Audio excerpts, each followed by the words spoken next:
The government has a unique relationship to data management. But does this mean that the public sector has different needs than the private sector does when it comes to managing data in the cloud? I think the needs are the same. I think that the policies and restrictions around how they deliver information differ slightly. And depending on those restrictions, contractors must deploy technology that complies with policy guidelines.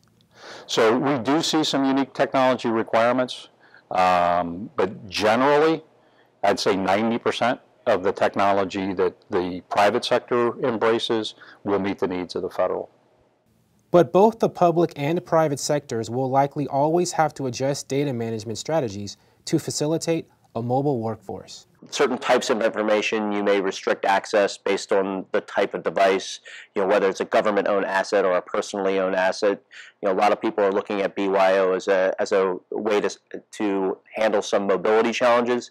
But depending on the type of data, it may, policy may dictate that that's not the right way to, or that that's not the right type of device to deliver information to. So I think technology can help in that. But I think a lot of the challenges that customers look at are not technology challenges. They become policy challenges and challenging the status quo versus just using the same policy that they've always used.